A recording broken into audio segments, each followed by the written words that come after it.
एक बार फिर शादी से पहले अपने पुत्र की ससुराल से आया संदेश देखकर राजा धर्मपाल तुनक जाते हैं और संदेश लेकर आए सेवक को पत्र पढ़ने का हुक्म देते हैं। राजा का आदेश मिलने पर सेवक पत्र पढ़ना शुरू करता है। श्रीमान महाराज धर्मपाल जी को मेरा सादर प्रणाम। आपके द्वारा राजकुमारी विलासिनी और राजकुमार अभिमन्यु के मध्य प्रस्तावित विवाह हेतु जो स्नेह और विश्वास प्रकट किया गया, उसके लिए हम हृदय से आभार प्रकट करते हैं, परंतु अत्यंत खेद के साथ सूचित करना पड़ रहा है कि हमारी पुत्री राजकुमारी विलासिनी इस विवाह प्रस्ताव से विनम्रता पूर्वक पीछे हटने का निर्णय ले चुकी हैं। राजकुमारी का मत है कि यह विवाह दोनों राज्यों के सम्मान और भविष्य की शांति के लिए यदि न हो तो अधिक उचित रहेगा। उनके मन में इस संबंध को लेकर एक ऐसा आंतरिक द्वंद्व उत्पन्न हुआ है जिसे उन्होंने पूरी शिष्टता व आत्मगौरव के साथ हमारे समक्ष रखा। हम यह स्पष्ट करना चाहेंगे कि यह निर्णय किसी बाहरी दबाव, असम्मान या अपमान के कारण नहीं लिया गया है, बल्कि यह हमारी पुत्री की अंतरात्मा की आवाज है जिसे हम नकार नहीं सकते।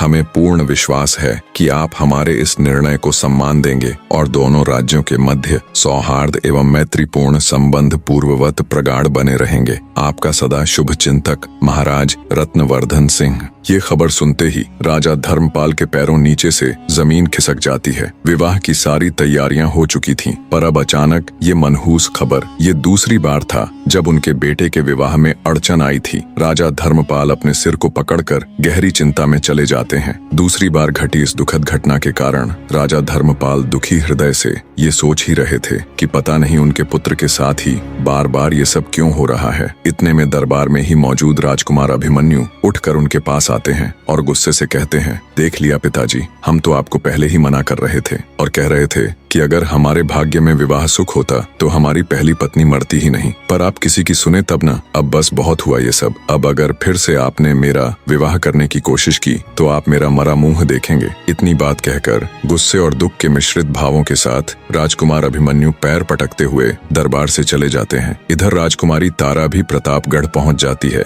और महल के पिछले दरवाजे से चुपचाप बिना किसी को कानों कान खबर लगे घोड़े को घुड़साल में ज्यों का त्यों बांधकर वापस अपने स्थान पर आ जाती है। जब उसे रोजीवास नगर से आए शाही पत्र की बात पता चली और मालूम हुआ कि राजकुमार अभिमन्यु का विवाह टूट गया है तो वो मन ही मन बहुत प्रसन्न हुई। फिर से उसके दिन खुशी खुशी कटने लग जाते हैं। समय बीतने लगता है। चंदा यानी राजकुमारी तारा का ये नियम था कि वो दोपहर के समय नित्य नियम से सभी गायों को चराने के लिए जंगल लेकर जाया करती थी और वहां एकांत में तालाब में स्नान करती और स्नान के पश्चात फिर से अपनी पूरी देह पर कालिख पोत लिया करती। पर एक दिन दैव योग से राजकुमार अभिमन्यु जंगल की तरफ आ निकले।